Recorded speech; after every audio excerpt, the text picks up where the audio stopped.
Hello दोस्तों, स्वागत है आपका हमारे YouTube चैनल में। दोस्तों, आज के इस वीडियो में हम लोग मुगल कालीन स्थापत्यों की चर्चा करेंगे। और जैसा कि हमारे पुराने वीडियो में भी कुछ बादशाहों के स्थापत्यों की चर्चा हुई है, तो आज के इस वीडियो में मुगल स्थापत्य के अंतर्गत एक ऐसे शासक की या एक ऐसे बादशाह की चर्चा करेंगे जो भारतीय इतिहास में महान के नाम से प्रसिद्ध है। और इससे स्पष्ट हो गया कि आज के इस वीडियो में मुगल बादशाह अकबर महान के द्वारा बनवाए गए प्रमुख स्थापत्यों की चर्चा की जाएगी। दोस्तों, अकबर का इतिहास हम लोग ना देख करके अकबर के द्वारा कौन कौन से महत्वपूर्ण स्थापत्यों का निर्माण किया गया, हम लोग उसे देखेंगे। अकबर, जिसने भारतीय इतिहास में 1556 से लेकर के 1605 ईस्वी तक लगभग 49 वर्षों तक शासन किया। और इन 49 वर्षों में अकबर के द्वारा भारत के विभिन्न शहरों में कई महत्वपूर्ण स्थापत्यों का निर्माण किया। दोस्तों, अकबर के द्वारा जो भी स्थापत्यों का निर्माण किया गया, अगर हम लोग देखें तो उस स्थापत्यों की प्रशंसा कई लोगों के द्वारा की गई। और उन्हीं महत्वपूर्ण लोगों में एक अकबर का दरबारी विद्वान था, अबुल फजल, जो अकबर के नवरत्नों में भी शामिल था। इसके द्वारा अकबर के स्थापत्यों के संबंध में कहा गया है कि सम्राट सुंदर इमारतों की योजना बनाता और उसे अपने मस्तिष्क एवं हृदय के विचार से पत्थर और गारे का रूप देता था। जबकि एक अंग्रेज थे, फर्गुसन महोदय, उन्होंने कहा अकबर हिंदुओं की कला को उतना ही चाहता था जितना मुसलमानों की कला को। जबकि राल्फ फिच ने कहा है कि आगरा और फतेहपुर सीकरी दोनों लंदन से बड़े हैं। और दोस्तों, अकबर के द्वारा जिन भी स्थापत्यों का निर्माण करवाया गया, उसमें लाल रंग के बलुआ पत्थर का प्रयोग किया। और दोस्तों, लाल रंग जिसे रेड सैंडस्टोन भी कहा जाता है, और इन पत्थरों से इन्होंने बहुत से स्थापत्यों का निर्माण करवाया, आप जो आप लोग देख भी रहे होंगे। और दोस्तों, अकबर ने एक नया प्रचलन स्थापत्यों में शुरू किया। यह चतुष्कोणीय मेहराबों का उपयोग करना शुरू किया। यानी इससे पहले तो नहीं होता था, लेकिन पहली बार इसने अपने स्थापत्यों में चतुष्कोणीय मेहराबों का प्रचलन शुरू किया। और अकबर दोस्तों के समय में जो भी भवन बने, उन भवनों में सबसे ज़्यादा प्रसिद्ध आगरा का किला रहा। आप लोग स्क्रीन पर भी देख भी रहे होंगे। और यह आगरा को अकबर ने 1558 ईस्वी में अपनी राजधानी बनाया। हालांकि फतेहपुर सीकरी को भी इसने कुछ समय के लिए अपनी राजधानी बनाए थे। और दोस्तों, आप लोगों को बताए कि जो है अकबर के समय में बहुत से स्थापत्यों का निर्माण करवाया गया। और अगर हम लोग आगरे के किले की बात करें तो आगरे के किले में बहुत से स्थापत्यों का निर्माण हुआ। जैसे आगरा का किला और उस किले के अंदर बने जहांगीरी महल, चीनी का रोजा, दीवाने आम, दीवाने खास, मच्छी महल, मीना बाजार, शीश महल, ऐसे कई प्रमुख स्थापत्य रहे।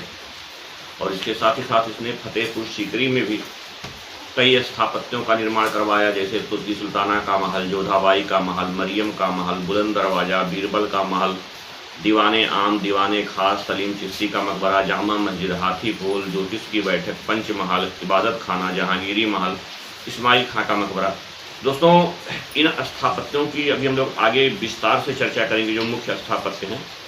और इसके अलावा भारत के विभिन्न शहरों में अकबर के द्वारा कुछ किला भी बनाया गया, जिसमें आगरा का किला, लाहौर का किला, अजमेर का किला, अटक का किला, इसके अलावा इलाहाबाद का किला, जो गंगा यमुना के संगम पर स्थित है, यमुना नदी के किनारे है उनके।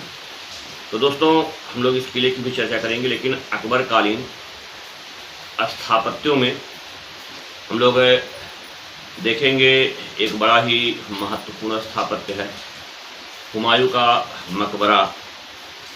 या दोस्तों, हुमायूं का मकबरा जो दिल्ली में बना है, और इसके निर्माण में जो है हम लोग देखें, हालांकि अकबर के समय में हुआ है, लेकिन इसके निर्माण में अकबर की माँ या हुमायूं की पत्नी हमीदा बानो बेगम की महत्वपूर्ण भूमिका रही है।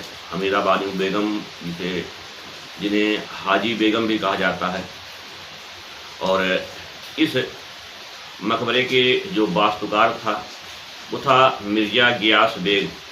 दोस्तों, मिर्ज़ा गियास बेग एक फारसी वास्तुकार था, फारसी या कह सकते हैं ईरानी वास्तुकार। और यह जो हुमायूं का मकबरा जिसे अकबर के समय में बनी एक पहली इमारत थी। दोस्तों, इस हुमायूं के मकबरे में कोई नई विशेषताएं जुड़ गई, और अगर नई विशेषताओं में देखें तो यहाँ इस मकबरे में पहली बार दोहरे गुंबद का प्रयोग हुआ है।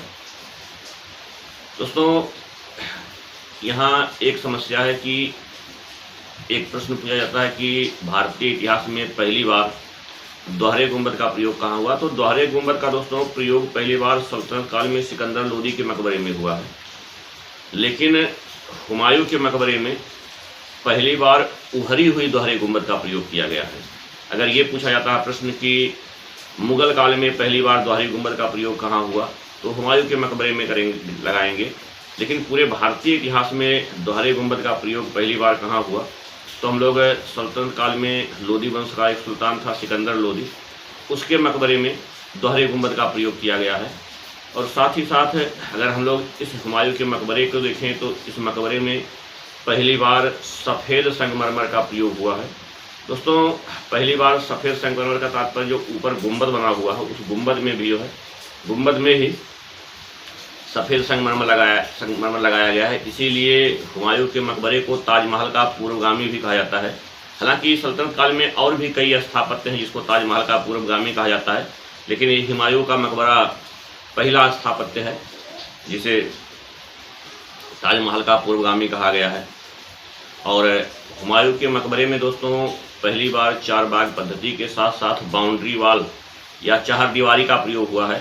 हालांकि हम लोग देखे थे कि चार बाग पद्धति की व्यवस्था मुगलों ने भारत में प्रारंभ की थी। एक बाग लगवाने की प्रक्रिया है, और चार बाग पद्धति से लगाया गया पहला बाग आगरा के आराम बाग में जो है चार बाग पद्धति से बाग लगवाया गया था, जिसे बाबर ने बनवाया था।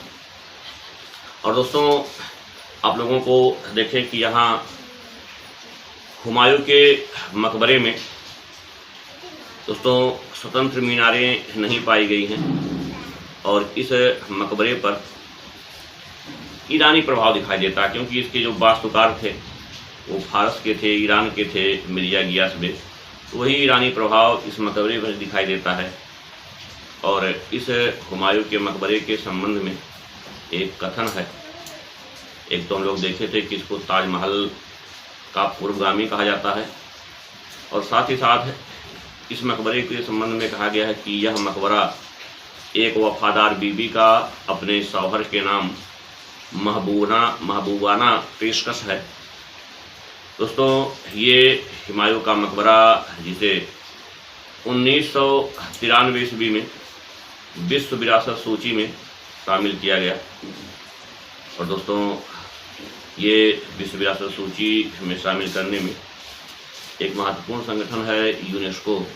वो भारत में तमाम महत्वपूर्ण ऐतिहासिक, धार्मिक और दर्शनीय स्थलों को शामिल करता है। दोस्तों, ये जो हुमायूं का मकबरा है, अगर हम लोग देखें इस मकबरे के प्रांगण में मुगल वंश के 9 व्यक्तियों को दफनाया गया है। तो दोस्तों, ये हुमायूं के मकबरे की प्रमुख विशेषता रही। और दोस्तों, इसके पश्चात अकबर के समय में एक और महत्वपूर्ण स्थापत्य है, नीला गुंबद। स्क्रीन पर आप लोग देख रहे होंगे, इसका गुंबद ही नीला है और यह नीला गुंबद दिल्ली में बनाया गया है। और अकबर के समय में इस नीले गुंबद का निर्माण अकबर के दरबार के नवरत्नों में शामिल अब्दुल रहीम खान खाना, जो रहीम कवि के नाम से प्रसिद्ध हैं, इन्होंने इसके निर्माण में महत्वपूर्ण भूमिका निभाई।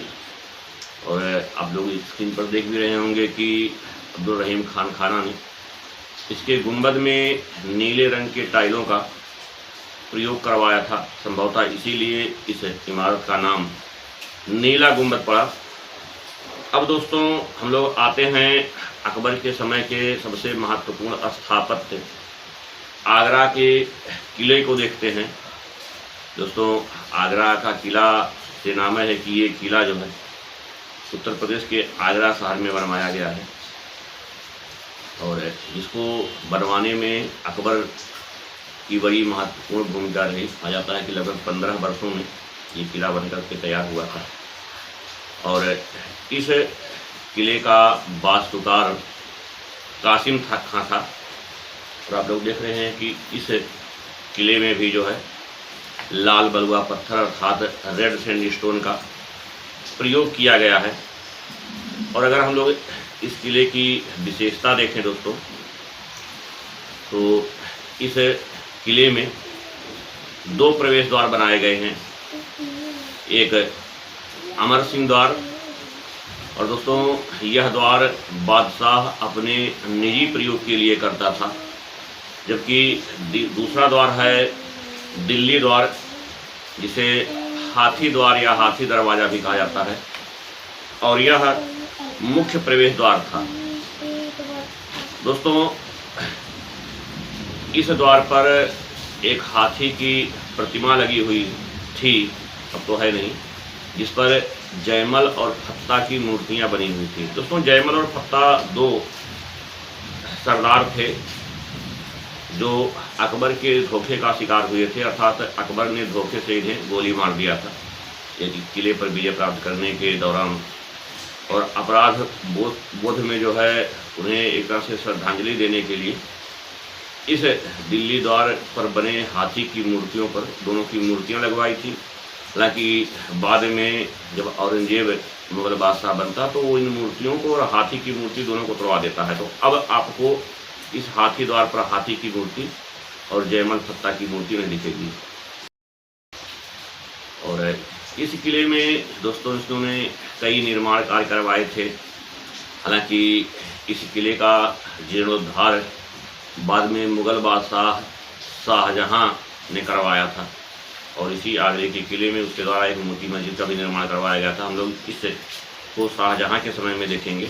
लेकिन देखते हैं आगरे के किले में अकबर के द्वारा कौन कौन से महत्वपूर्ण स्थापत्यों का निर्माण करवाया गया। और इन स्थापत्यों में देखें तो ये दोस्तों है जहांगीरी महल, जो इसी आगरे के किले में अकबर के द्वारा बनवाया गया था।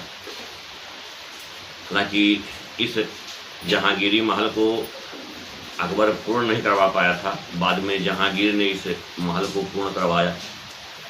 और अगर दोस्तों हम लोग जहांगीरी महल को देखें तो कहा गया है कि स्थापत्य की दृष्टि से अकबर के द्वारा बनवाए गए स्थापत्यों में यह सबसे उत्कृष्ट स्थापत्य है।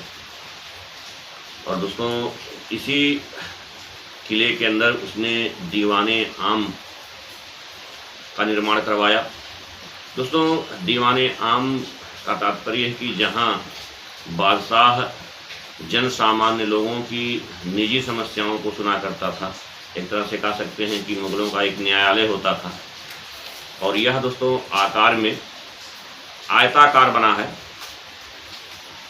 और दीवाने आम का निर्माण अकबर ने करवाया, लेकिन बाद में जहांगीर ने इस पर संगमरमर लगवा दिया गया था और यहाँ जनता की, कर्मचारियों की, सभी की समस्याओं को सुना जाता था। और इसी किले में एक बना हुआ है दीवाने खास। हालांकि मुगलों के लगभग हर किले में दीवाने आम, दीवाने खास बना होता था, तो यहाँ भी बना हुआ है।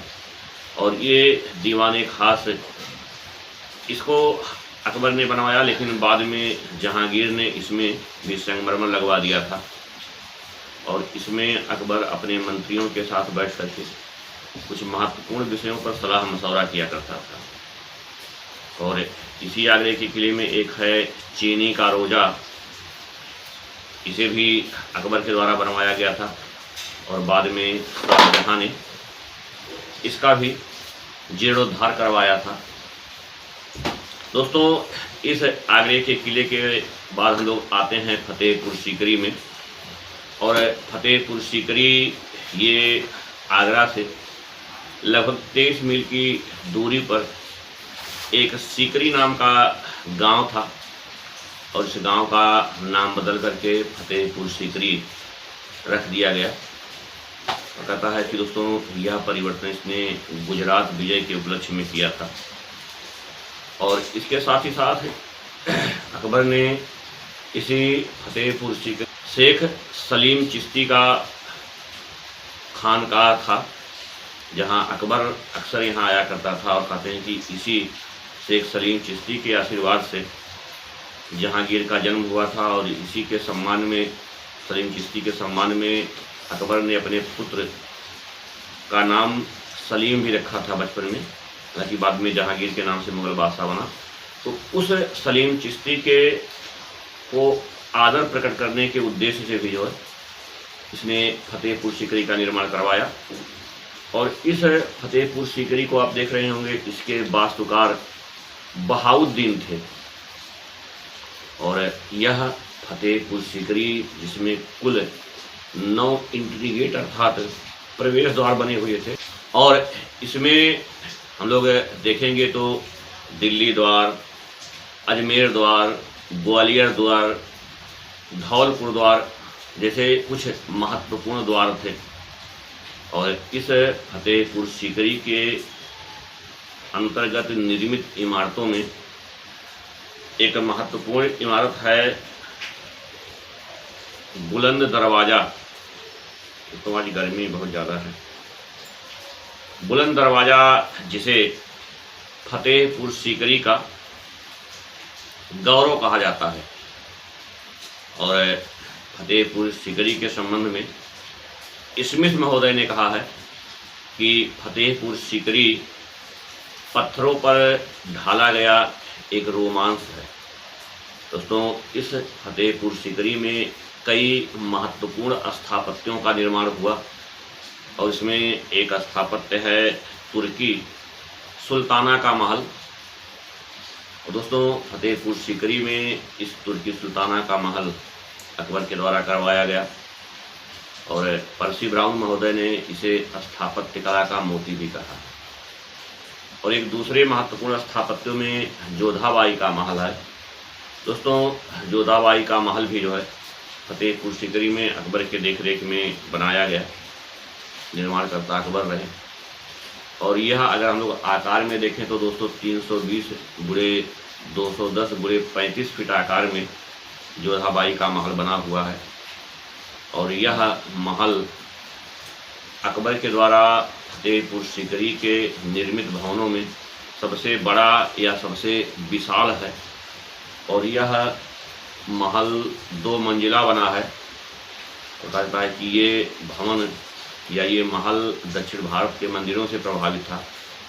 और इस महल की दीवारों पर या भित्तियों पर सुंदर चित्रकारी की गई है। इसके अलावा एक हम लोग देखेंगे मरियम महल भी जो है फतेहपुर सीकरी में बना हुआ है।